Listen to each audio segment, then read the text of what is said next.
we're back to consider Tristram Shandy, which is probably one of the most ingenious and inventive novels anyone has written, although there is an attempt in some later literature to give us some unique novels, such as Gertrude Stein. We do get some inventiveness with Don Barthelme in the 20th century, but all of the experimentation will only match and perhaps equate with certain portions of Tristram Shandy. The idea that Tristram Shandy was read over a number of years and that people anticipated its arrival is, I think, a unique achievement.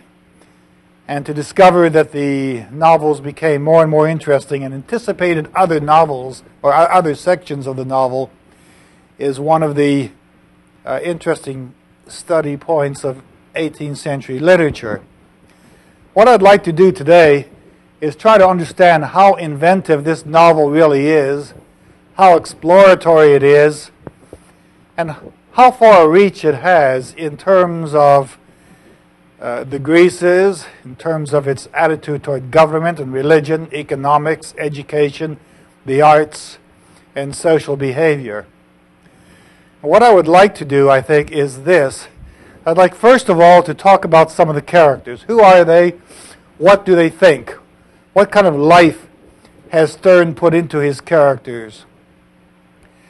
Secondly, I'd like to talk about the digressions. What has he done to bring ideas into the novel that seem really not to be a part of the novel? Third, I would like to look at the Greases to see how we really handle, or how Sterne deals with various aspects of focus in 18th century literature, how he looks at government and religion, economics, art, science, education, and social behavior. And finally, I would like to study just what he says about the art of writing, because there's enough in this novel to deal with rhetoric that we can deal with it, and we can get some idea about what the writer's task is and how self-conscious he is about the writer's task in the novel. Now, that may require the whole evening. And I know I had suggested that some of the evening we're going to spend with Sir Walter Scott's Ivanhoe. If we have time, we will devote the last half hour to Ivanhoe and give you a preliminary introduction to next week's full lecture.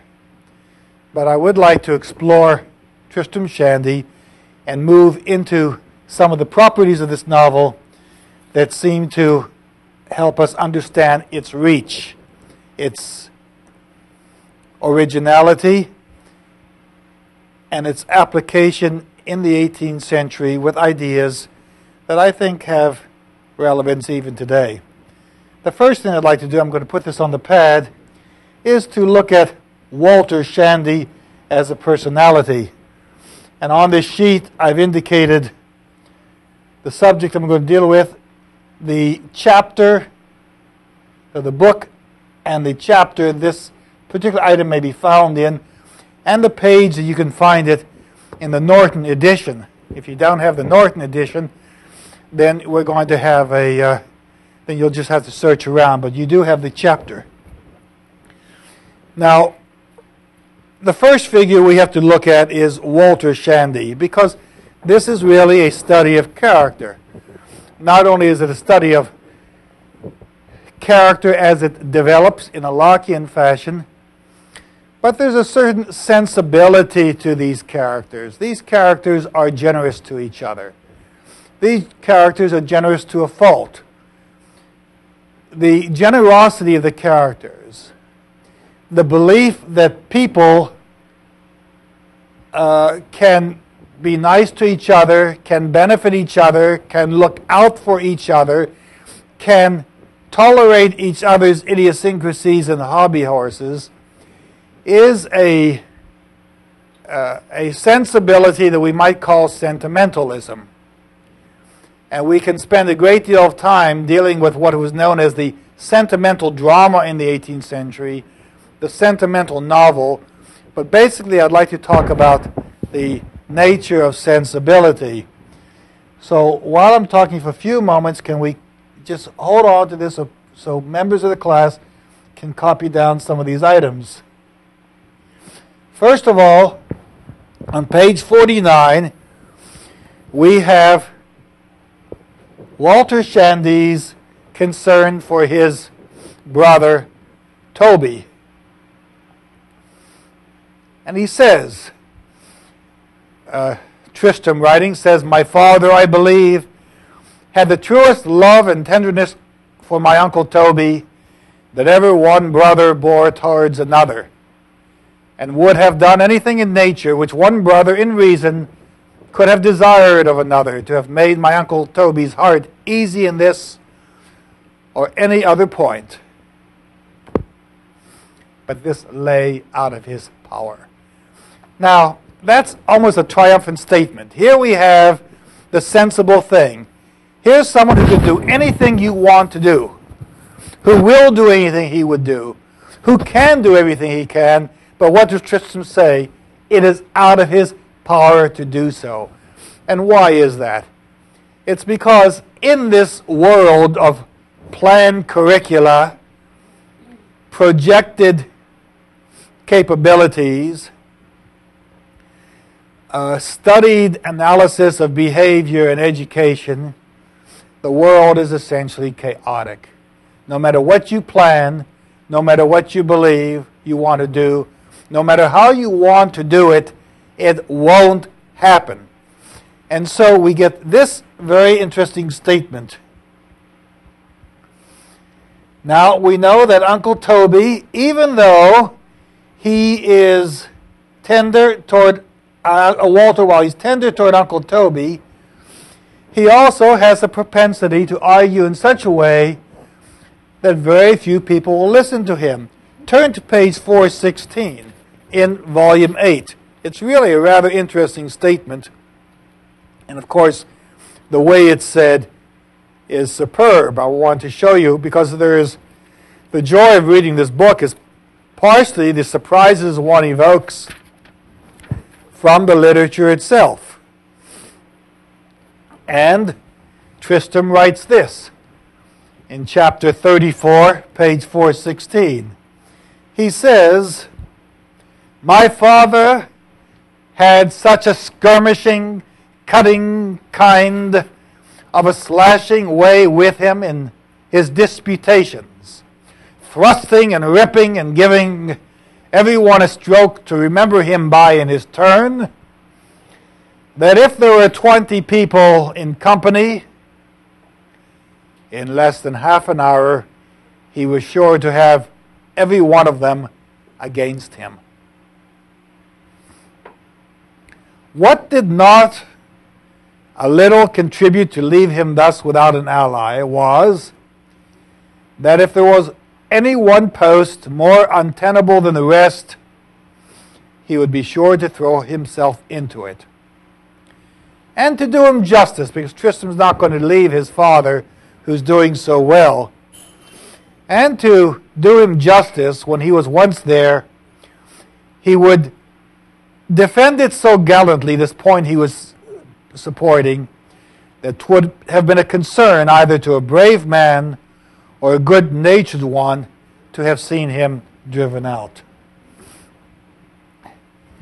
Now, what is it that Walter Shandy knows? He knows a great deal, but he also does not know a great deal. And so the character is shaped not as a perfect person, not as an ideal father, but someone who is likely to make mistakes. And one of the reasons he's going to make mistakes is that he has not thoroughly studied the literature. He has not read Cicero, Quintilian, Isocrates, Aristotle, Longinus, Vossius, Scioppius, Ramus, nor Farnaby. That is, he hasn't read the Greeks, Cicero, Quintilian, and Aristotle, He hasn't read the Latins, and he hasn't read the moderns such as Peter Ramus. Now, what that does is suggest to us that there are things that may have made him better had he read them. And so, one of the characteristics of this novel is not only to provide us a sense of the present, but a sense of the past. To reiterate the classic education that lets us know who these people were in the Augustan age, whom we ought to emulate even today. And when it doesn't happen, then Walter Shandy falls short, as most people fall short of the learning that they might have. And one of the problems, of course, in the university education, as you have it, is that the more you study, I mean, many of you have not read Tristram Shandy before this session. Well, absorbing the text itself is a monumental task. Then when you discover that you're supposed to read Cicero, Quintilian, Socrates, Aristotle, and Longinus, then you say, well, I must not have gotten myself an education, because here I am, a junior and senior, graduate student, and I haven't read all this yet. But of course, that's the whole problem of education. It's not intended to make you happy, to make you settled, to leave you peaceful, to leave you contented. It's to leave you angry. It's to leave you unsatisfied. It's to leave you hungering for more, because you simply expand your horizons. People who don't expand their horizons can be very comfortable with their lives. And we can look at it in other terms as too. Now we find out that Walter Shandy has some real problems with the name Tristram. If you look on Volume 1, Chapter 21, you discover that he is, and this is on page 49, go back to page 49. We find out that the Shandian system is very much opposed to the name Tristram. And we have a full treatise in which there is an attack on Tristram. He explains why he doesn't like the name Tristram. He explains why he never wanted his son to be named Tristram, and he becomes a frustrating point of his life.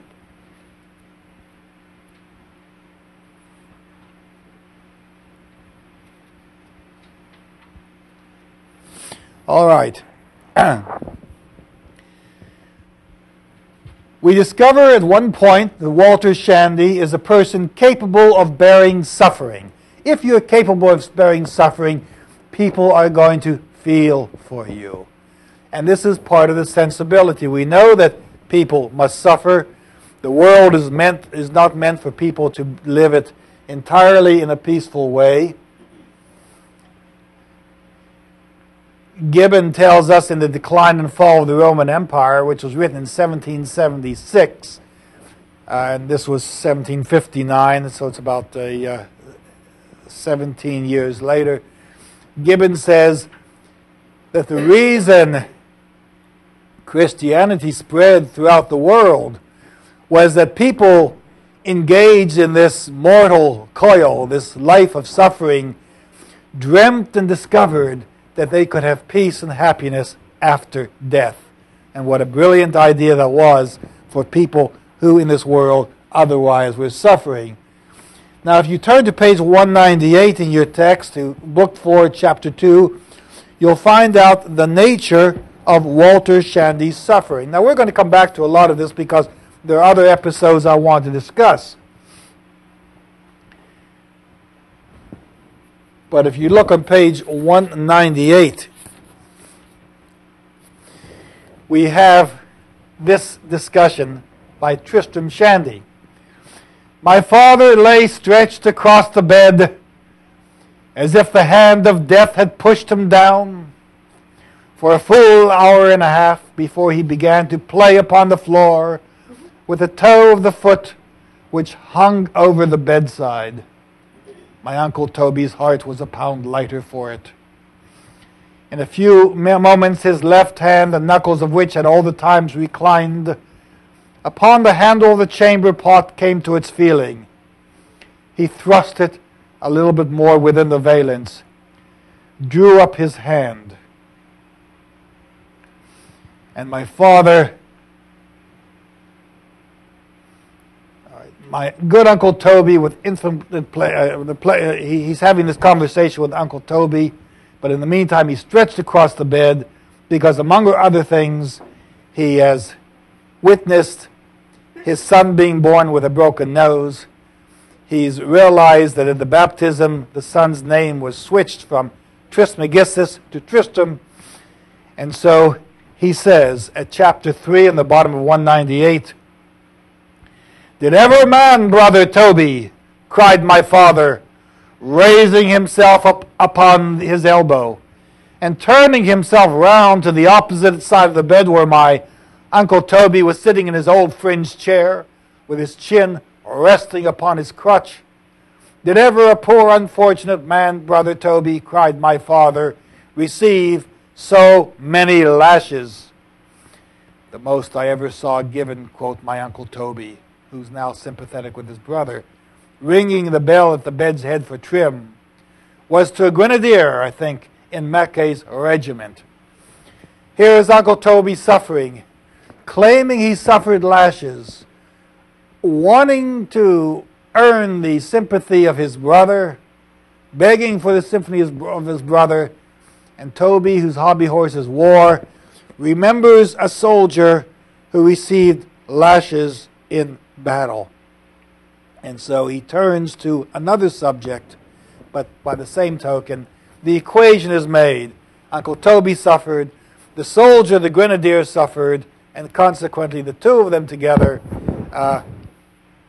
help us understand the total equation of this suffering and the frustrations that man must bear in this world. Walter Shandy is not always the most perfect person. We know that he systematizes his life. We know he's suffering, but he's also a man who can become quite angry. If you look on page 212,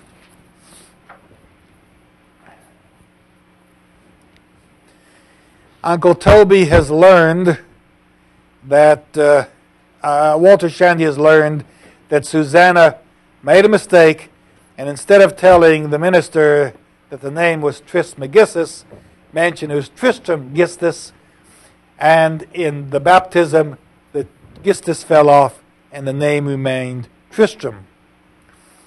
How does Walter Shandy act? In this case, this benevolent man, this kind man, this man who also can irritate others, and this man who can get very angry, explains why Tristram himself on occasion can get angry. If the apple doesn't fall far from the tree, then people do inherit habits from their parents. In some cases, these are good habits. In other cases, these are insufferable. And here is Tristram talking about the insufferable behavior he has inherited from his father. "When the misfortune of my nose fell so heavily upon my father's head," and the reader remembers that he walked instantly upstairs and cast himself down upon his bed. We remember we were at that episode.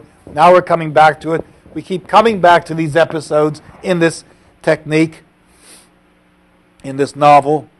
"And from hence, unless he has a great insight into human nature, he will be apt to expect a rotation of the same ascending and descending movements from him upon this misfortune of my name." No. The different weight, dear sir, nay, even the different package of two vexations of the same weight make a very wide difference in our manners of bearing and getting through with them. That is, we change attitudes very quickly. It is not half an hour ago when, in the great hurry and precipitation of a poor devil's writing for daily bread, I threw a fair sheet which I had just finished and carefully wrote out slap into the fire instead of the foul one. He got mad because he didn't like something he had written. He wrote it again, and in his anger threw a sheet into the fire, but by mistake threw the good sheet in the fire and kept the bad one. And now he's angry with himself. And what does he say? My anger was inherited from my father. Instantly I snatched off my wig, says Tristram, and threw it perpendicularly with all imaginable violence up to the top of the room. Indeed, I caught it as it fell. But there was an end of the matter. Nor do I think anything else in nature would have given such immediate ease. She, dear goddess, by an instantaneous impulse, in all provoking cases, determines us to a sally of this or that member, or else she thrusts us into this or that place, or posture of body, we know not why. When we get angry, nature really throws us into all kinds of positions.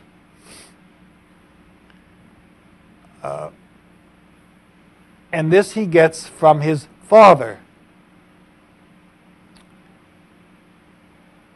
Now my father could not lie down with this affliction for his life, nor could he carry it upstairs like the others. He walked composedly out with it to the fish pond. As what can he do? And he goes out and gets mad outside. Essentially, this whole passage, this and passage before and afterwards, warn us that what we learn from others. And finally, on page 214, we get Walter Shandy's lamentation. My father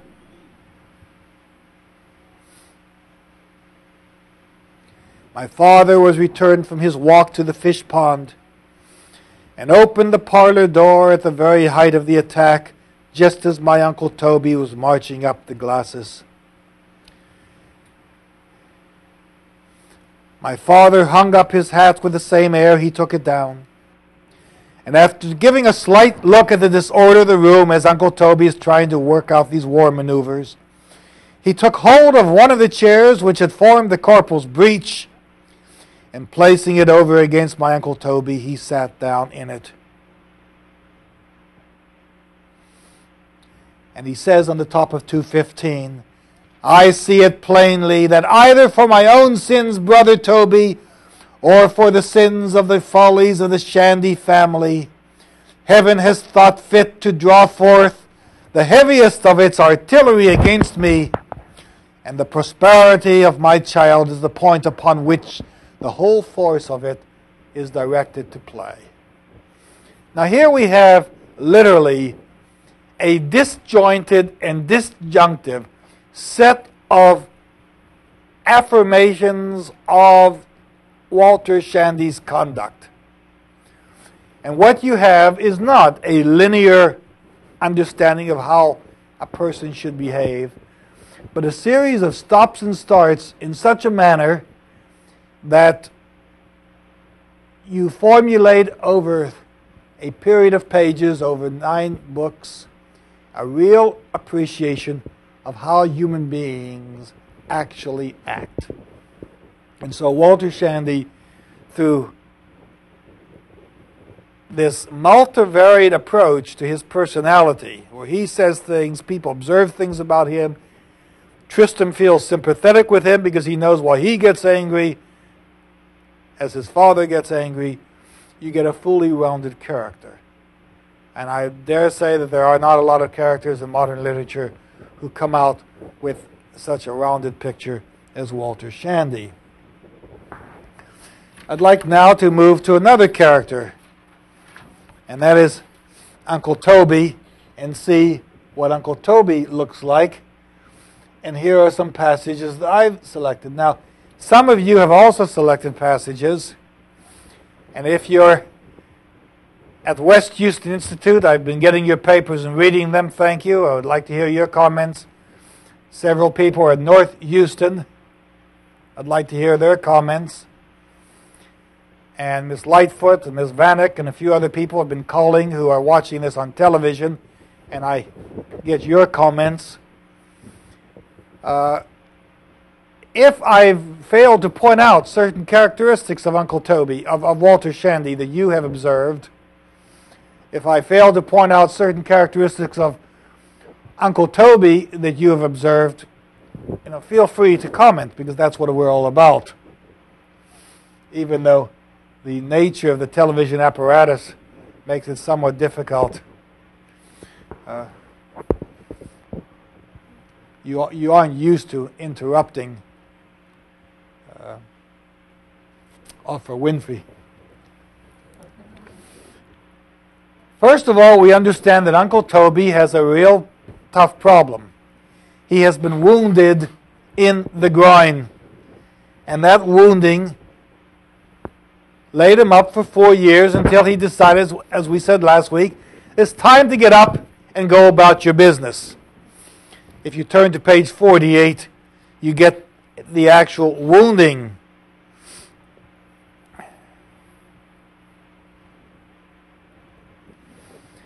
Madam, by a blow, yes, madam, it was owing to a blow from a stone, broke off by a ball from the parapet of a hornwork at the siege of Namur, which struck full upon my Uncle Toby's groin. Which way could that affect it? The story of that, madam, is long and interesting.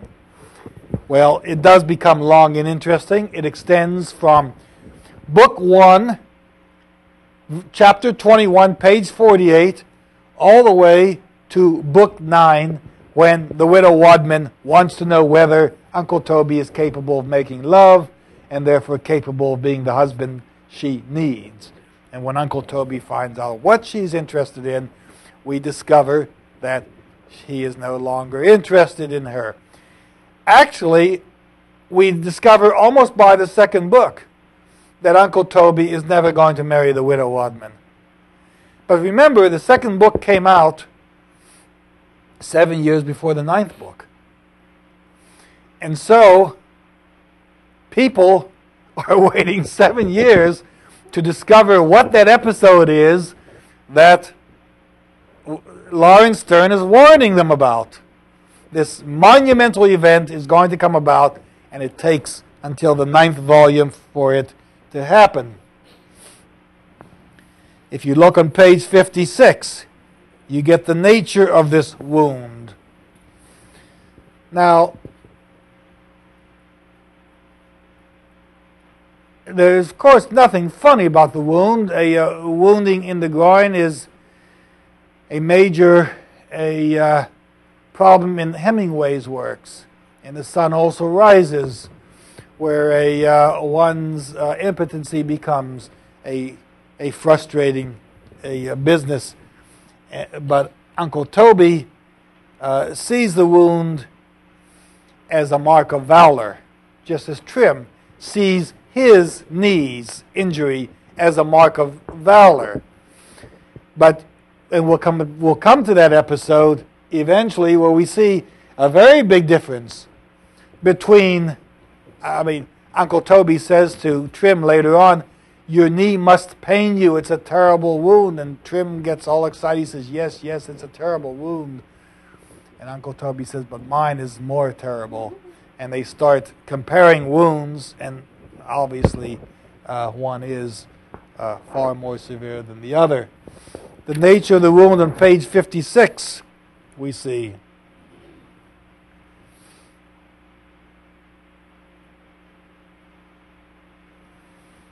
The wound in my Uncle Toby's groin, which he received at the siege of Namur, rendering him unfit for the service, it was thought expedient he should return to England in order, if possible, to be set to rights.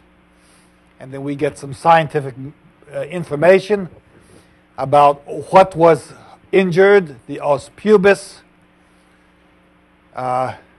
and the outward edge of that part of the coccyx called the oscillium, both which bones were dismally crushed, as much by the irregularity of the stone which I told you was broke off the parapet, as by its size, which inclined the surgeon all along to think that the injury done to my Uncle Toby's groin was more owing to the gravity of the stone itself than to the projectile force of it, so that the weight was more important. And remember, this is the age of Sir Isaac Newton, who's trying to describe to us what gravity is and what the force of gravity is. And here is Stern using scientific information to give us a treatise on what caused the greater injury, the stone as it hurled once it broke off the parapet, or the weight of the stone as it landed. Now, neither one is important, considering that the injury took place regardless. The history of a soldier's wound beguiles the pain of it. My uncle's visitors at least thought so, and in their daily calls upon him, from the courtesy arising out of that belief, they would frequently turn the discourse to that subject, and from that subject, the discourse would roll to the siege itself. So everyone came in and would know that Uncle Toby would discuss the action in which he was involved that led to the wound. Now, once you're in the military, there are two things that can happen, three things that can happen. You can either emerge unscathed, you can either be wounded, or you can be killed. When you put on a uniform, this is both your obligation, your responsibility, and your conviction. And any wound, no matter how startling, occurs. I watched people in the artillery. When you fire a shell from a 105 millimeter cannon, the casing shoots out from the back and you're supposed to catch it. You catch it on the fly. If you catch it when it hits the ground and your hand is on the ground, you're going to shear off a finger. I've seen a finger sheared off that way. I've seen a man jump from a stake truck in perfect innocence and catch his wedding ring on the stake and lose his finger as he lands with the force of his weight bringing him down. So in totally innocent action, in maneuvers, you're going to see injuries. And people will talk about it. Tanks are marvelous things to see on television, but tank injuries are very, very severe.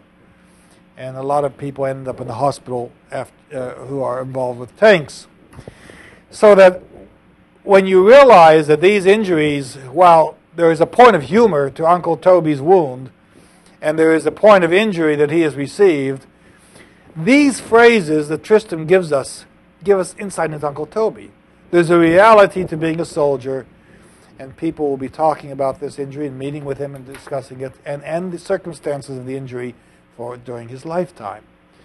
Nothing is minimized, and while some things can be borne in later years, the action in which people are involved becomes a commitment. Now,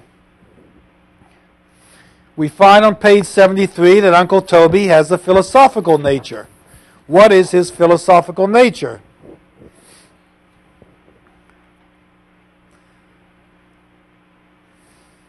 Uncle Toby, Walter says, discussing Aristotle, that when a man does think of anything which is past, he looks down upon the ground.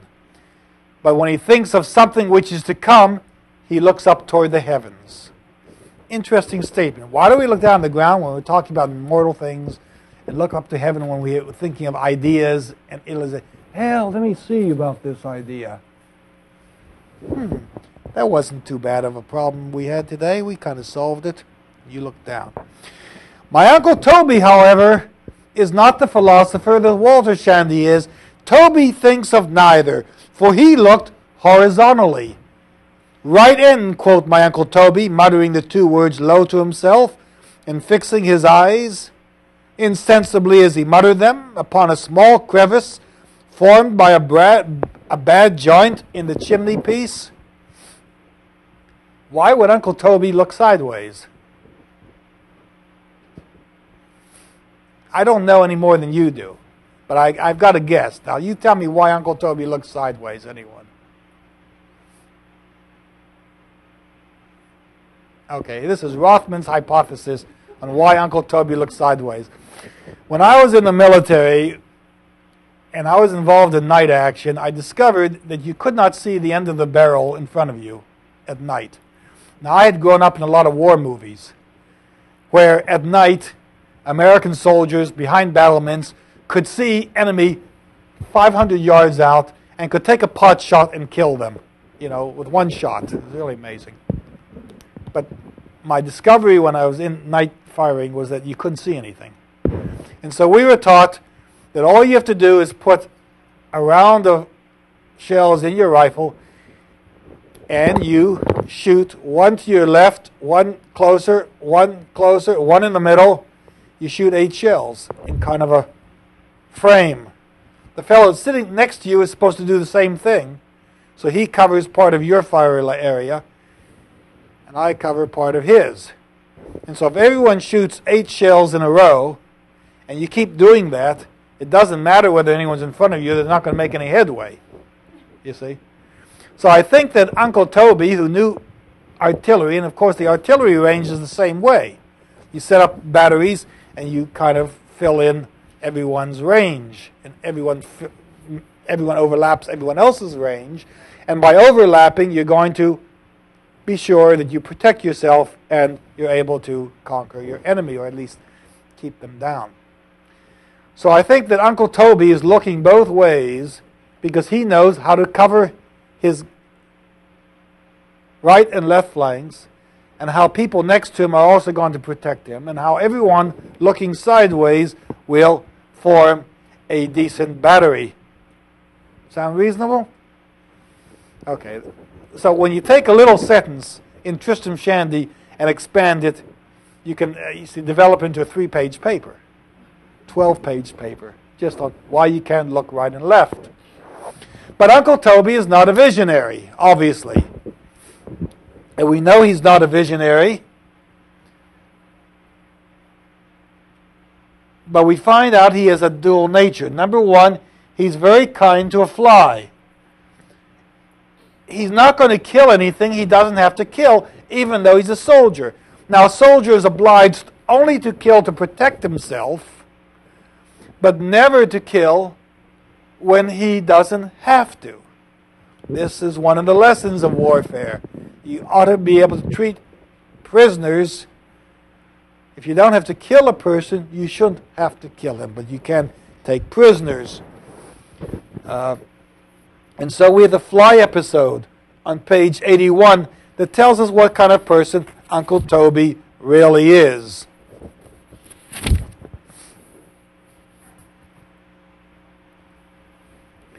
Bottom of page 80. My Uncle Toby, says Tristram, was a man patient of injuries. Not from want of courage. I've told you in the 5th chapter of the 2nd book that he was a man of courage. And we'll add here that where just occasions presented or called it forth, I know no man under whose arm I would sooner have taken shelter. And if you're going to look right and left, then you want to be with that person.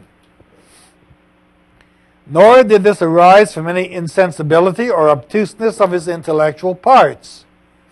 For he felt this insult of my father's as feelingly as a man could do. But he was of a peaceful, placid nature. Now remember, this is a soldier of a peaceful, placid nature. And indeed, these are not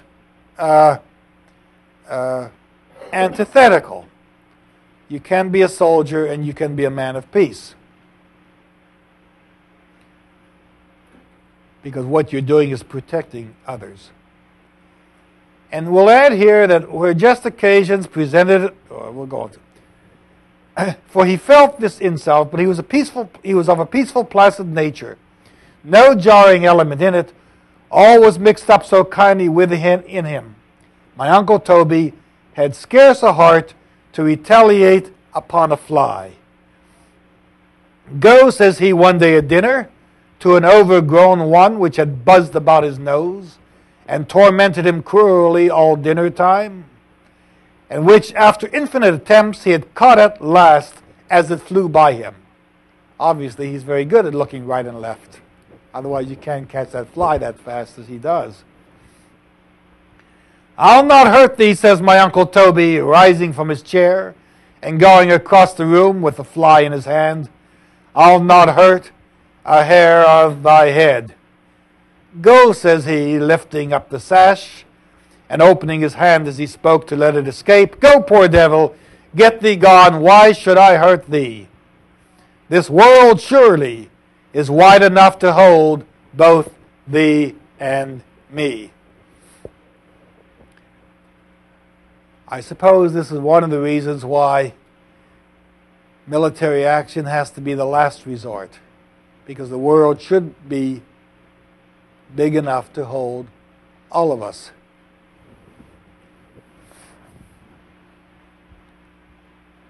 And says Tristram on the top of the next page, I was but 10 years old when this happened.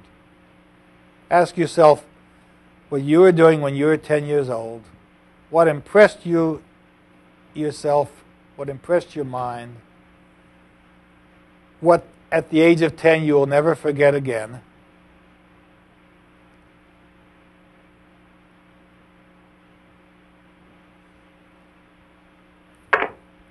Any ideas? Someone from West Houston? North Houston? Anyone with memories of what happened when you were 10? I don't have any difficulty remembering what happened when I was 10. The atom bomb was dropped. And at least 3 of my relatives who I knew were in the Pacific Theater were on their way home instead of continuing the fighting. So that was a very important period. And it stays fixed in my mind exactly where I was when I heard about the bomb dropping, as this episode stays in Tristram's mind. His uncle, a man of war, showing this fly his compassion. But Uncle Toby is not capable of somehow taking change.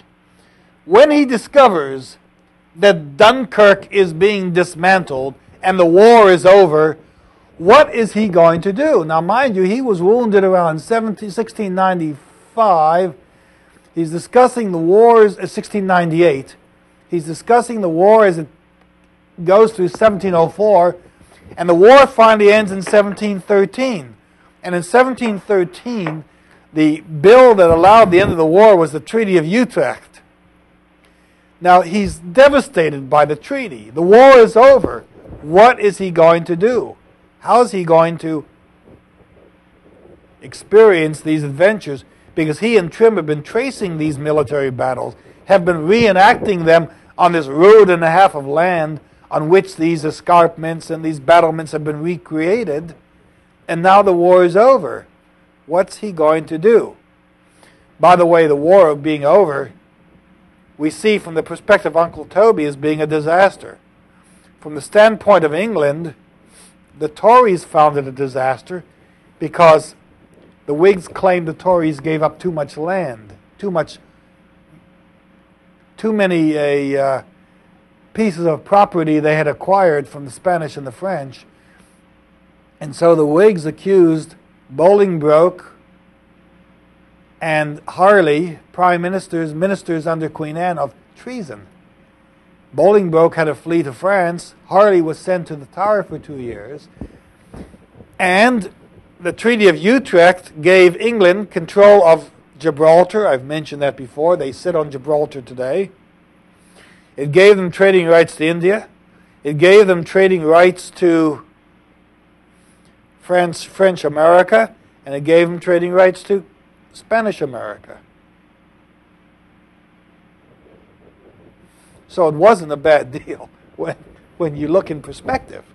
But for Uncle Toby, it's a disaster And the shock of Dunkirk is told in, let's look, the shock of Dunkirk is told in volume 3, book 24, on page 151. Uncle Toby's frustration at the end of the war is told in volume 6, chapter 34, page 326. And we'll have to move a little faster. There are some interesting things happening here. We find out that Uncle Toby has a limitless knowledge of geography. I read in the paper the other day that the new Texas curriculum being proposed for high school and elementary students reinstates geography as a major study of literature. And what does Uncle Toby tell us at page 398? Let's quickly look at that and see what the validity of this movement may be.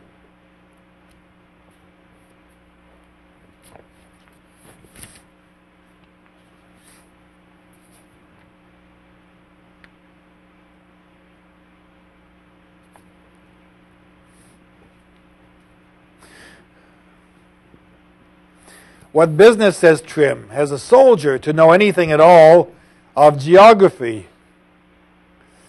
Thou wouldst have said chronology, Trim, said my Uncle Toby, for as for geography, 'tis of absolute use to him. He must be acquainted intimately with every country and its boundaries where his profession carries him. He should know every town and city, and village and hamlet, with the canals, the roads and hollow ways which lead up to them.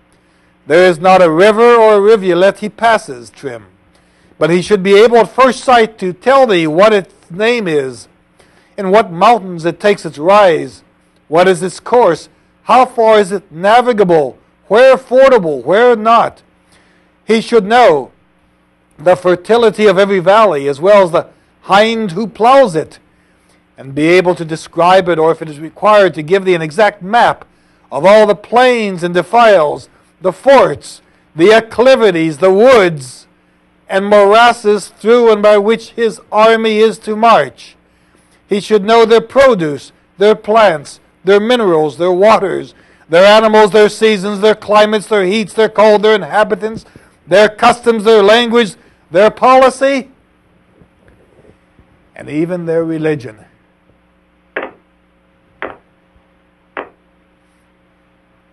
I remember several years ago when we had Marines in Lebanon, I mentioned to someone that we ought to get the Druze on our side. The Druze are a very formidable ethnic component in Lebanon. And I read where we actually lobbed some bombs into Druze villages. And I turned to someone, I said, you know, we're probably not going to be there very long. We needed to get the Druze on our side in Lebanon instead of having them against us. And it wasn't very long that we were out. I'm not prophetic. It's just that I happen to be familiar with some of the traditions there. And when he says you have to know the geography and you have to know the religion of the people and you've got to know their background, this is really quite important. During the Gulf War, one of the very important things that President Bush said was that we want to reinstate Kurdistan. We want to give a country to the Kurds. And this was very important because the Kurds were a formidable force antagonistic to Iraq. But what the politicians didn't know, what President Bush wasn't really fully aware of, is that the Kurds are the enemies of the Turks. So after the Gulf War, we didn't hear any more about Kurdistan. Because to retain the Turks as our allies, we couldn't propose that the Kurds have their own country.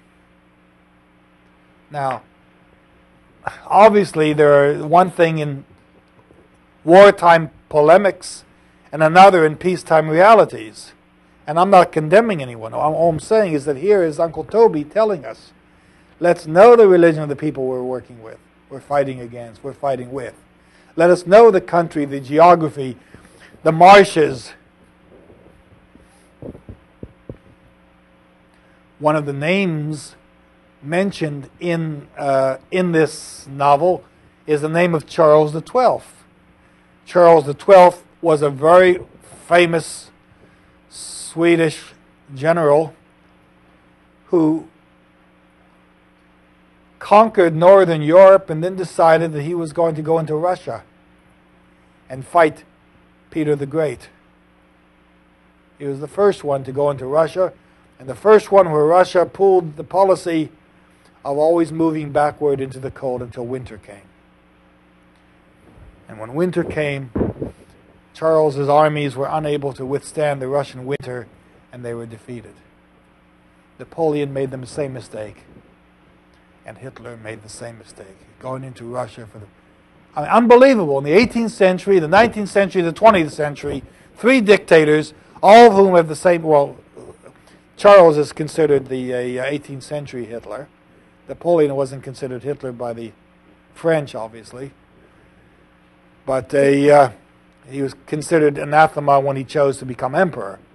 So we have 3 dictators in each of 3 centuries who made the mistake, and we find this mentioned in Tristram Shandy. So Tristram Shandy, when you begin to study what's really going on in this novel, not only are we reading it for the personalities and the characters, but we're reading it for the philosophical statements that really, I think, have some bearing on civilization today. The 18th century is modern England.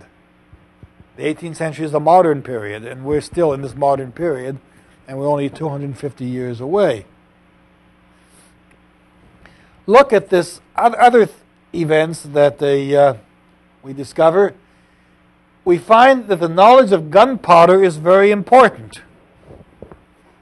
Turn to page 399.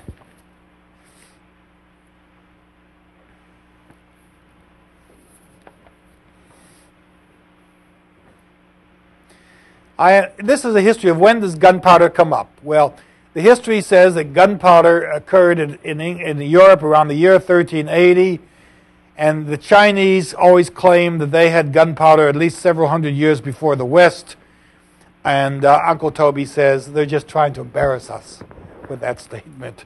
Here it is. I am far from controverting, continued my Uncle Toby, what historians agree in, that in the year of our Lord 1380, under the reign of Wenceslas, son of Charles IV, a certain priest whose name was Schwartz showed the use of gunpowder to the Venetians in their wars against the Genoese. But 'tis certain he was not the first, because if we are to believe Don Pedro, the Bishop of Leon, how came priests and bishops, and please your honor, to trouble their heads so much about gunpowder? God knows, said my Uncle Toby. His providence brings good out of everything. Now here's Uncle Toby, of course. Now this is not a religious statement. It could be just a general statement, God knows. But Uncle Toby says, gunpowder was the biggest advantage of modern civilization, and only God knows why this good thing came. By the way, in Gulliver's Travels, if you remember, Gulliver tells the Brobdingnagian king, the giant king, and by the way, Gulliver's Travels was written in 1726, which is 31 years before Tristram Shandy. Gulliver tells the Brobdingnagian king, we have a wonderful device, he tells this giant. We can put powder into a tube, and we can blow up whole nations. We can blow up ships and watch people's heads and arms run into space, fly into space.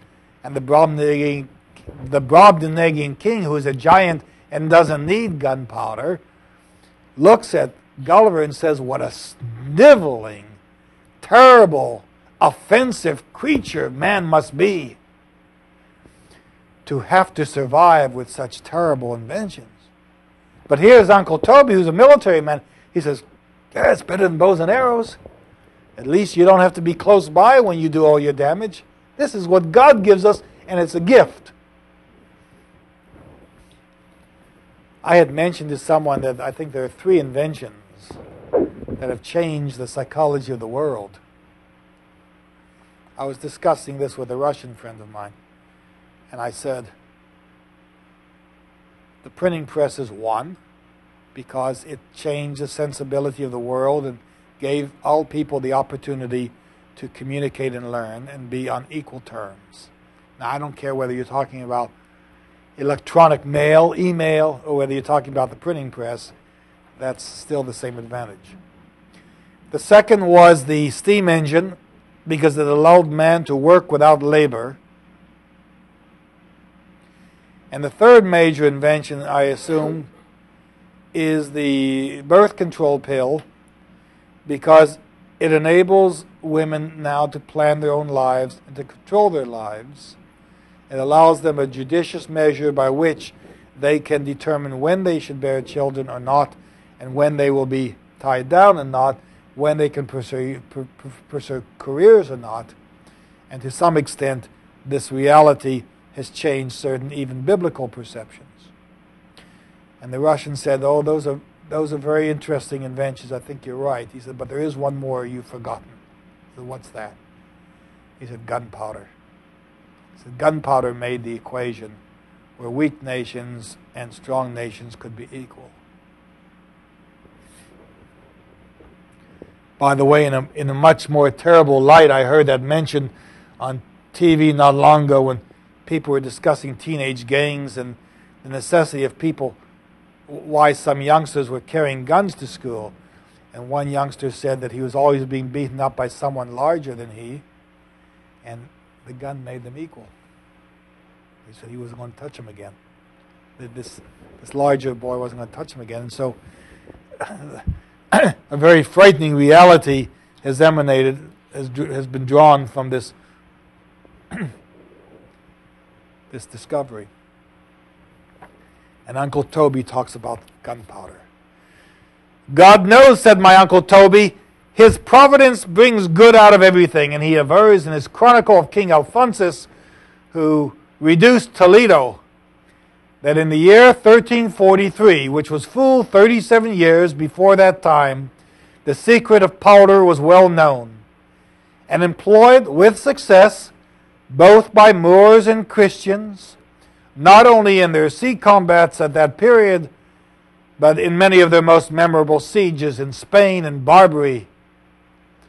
And all the world knows that Friar Bacon had wrote expressly about it, and had generously given the world a receipt to make it by, above 150 years before Schwartz was born.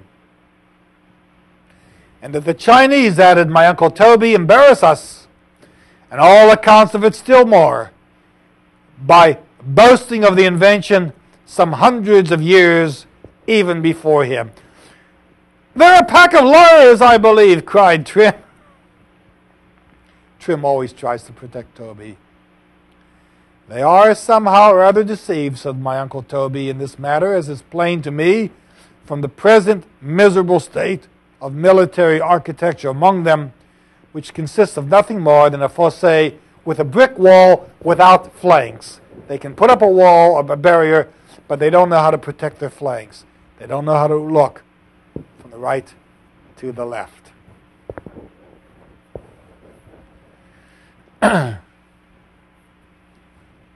We discover, among other characteristics of Uncle Toby, his indifference to the widow Wadman's love on page 407, and the innocence of Uncle Toby in love in 827. He's a soldier, but he's not very well versed in lovemaking. He proves himself naive, and of course, his wound doesn't make him a fortuitous lover in any case.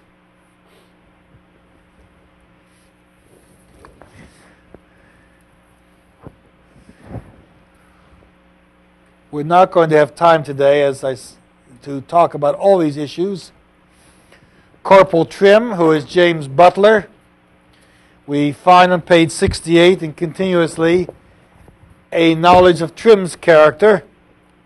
We find out that he's very, very loyal to his mentor, Uncle Toby. And he's very willing to give opinion. He was voluble. the eternal interlardings of your honor, with the respectfulness of Corporal Trim's manner, interceding so strong in behalf of his elocution. My Uncle Toby was seldom either the one or the other with him, or at least this fault in Trim broke no squares. My Uncle Toby, as I said, loved the man, and besides, as he ever looked upon a faithful servant, but as a humble friend, he could not bear to stop his mouth. Such was Corporal Trim. I think, quoth Corporal Trim, with humble submission to your honor's better judgment, although he himself exercises better judgment, I think that these ravelins, bastions, curtains, and hornworks make but a poor, contemptible, fiddle-faddle piece of work of it here upon paper, compared to what your honor and I could make of it were we in the country by ourselves and had but a road or a road and a half of ground to do what we please. So it's Trim who says, let's really build these battlements. Instead of just planning them on paper, let's have action. And on page 87, you see how proudly and how strongly Trim stands. He is, after all, a soldier. And Tristram tells us, before the corporal begins, I must first give you a description of his attitude. Otherwise, he will naturally stand represented by your imagination in an uneasy posture, stiff, perpendicular, dividing the weight of his body equally upon both legs, his eye fixed as if on duty, his look determined, clenching the sermon in his left hand. Now we get this almost precise description. It's a military description. You know, when you put your rifle in your hand, it's supposed to be at a certain angle, and you can't spread your fingers. They've got to be close together, and your thumb has to be with it, and your hand has to be so right. If your rifle's like that, your sergeant will straighten it for you. You see? Well, here is Trim. He stood before them with his body swayed and bent forwards just so far as to make an angle of 85 degrees and a half upon the plane of the horizon, which sound orators to whom I address this know very well to be the true persuasive angle of incidence. The necessity of this precise angle of 85 degrees and a half to a mathematical exactness, does it not show us, by the way, how the arts and the sciences mutually befriend each other? And it's the sermon that Trim is going to deliver. And this is a sermon that Stern himself had actually written, delivered in church, and which Trim now was evoking. It suddenly occurs to me that we could probably spend the whole semester on Tristram Shandy alone. Two courses a year for 20 years, and develop it that way.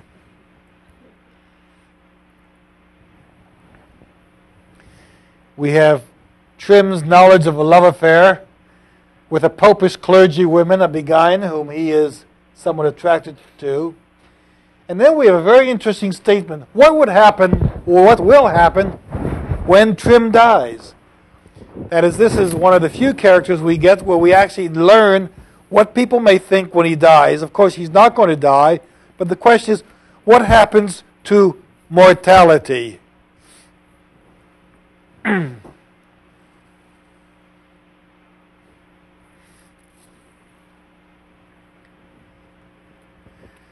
This is what would happen. My Uncle Toby had scarce turned the corner of his yew edge, which separated the kitchen garden from his bowling green, when he perceived the corporal had begun the attack without him. And you get this idea. And we now have Uncle Toby realizing how important Trim is to him and lamenting what would happen if he were gone.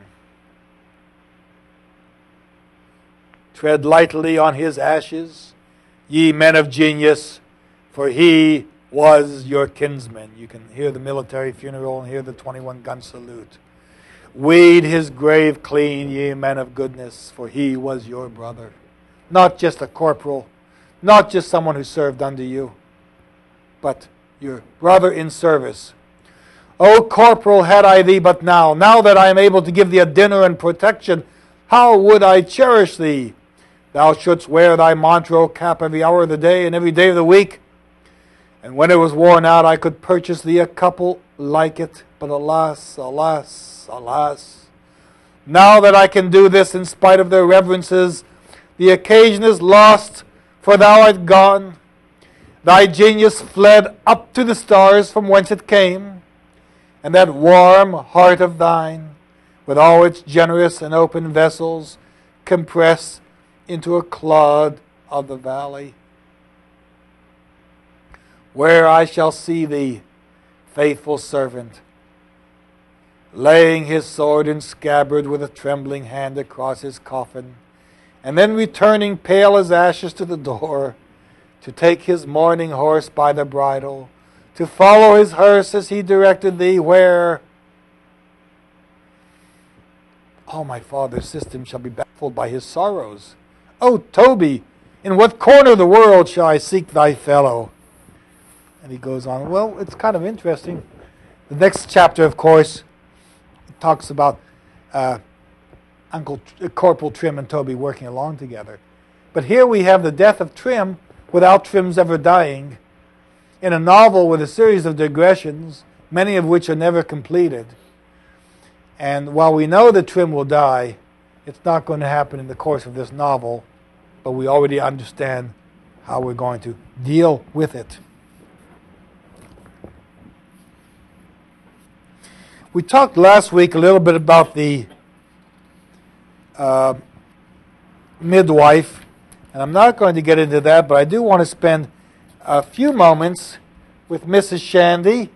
I've just got two items here that we can look at, but some of you may want to remember that Mrs. Shandy is Elizabeth Molyneux, and that she has a problem. She marries Uncle Toby. She brings him a good bit of money.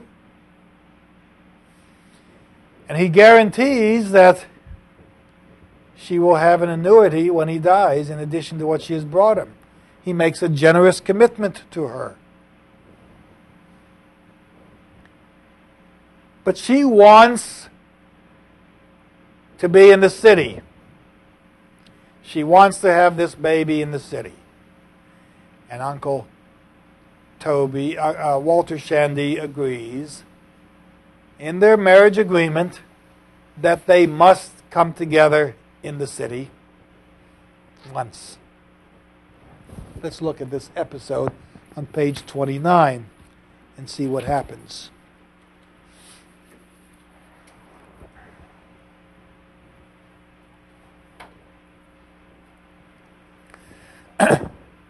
Mrs. Shandy insists that she's going to go to town when the baby's born.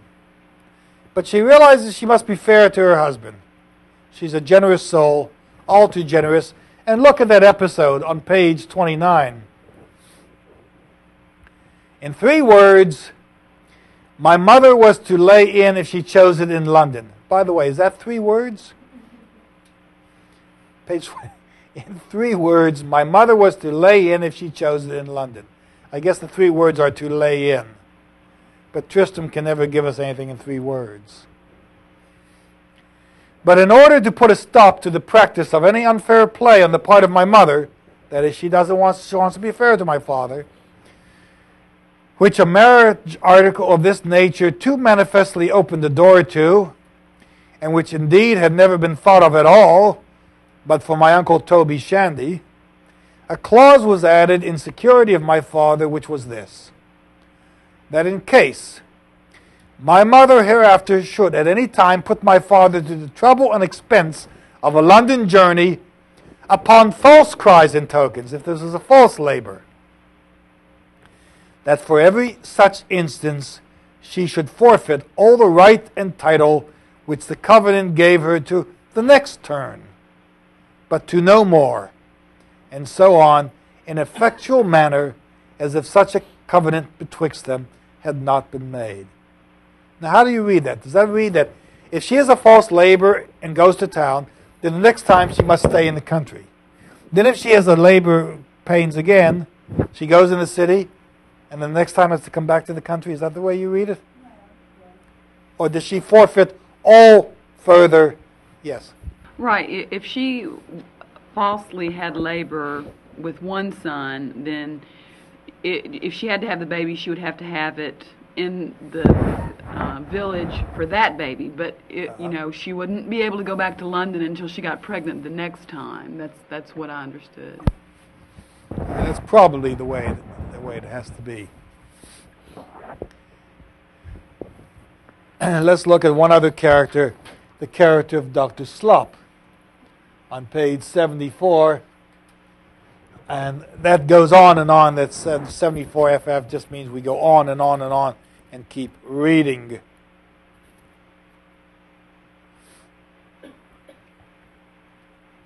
Imagine to yourself a little squat, uncourtly figure of a Dr. Slop of about 4 feet and a half perpendicular height, with a breadth of back and sesquipedality of belly which might have done honor to a sergeant in the House Guards. Short, fat, and generally disinclined to reality. He also, we understand, had an outline of his body which, if you read Hogarth's analysis of beauty, indicates that he is not square, he is not symmetrical, he's kind of formless.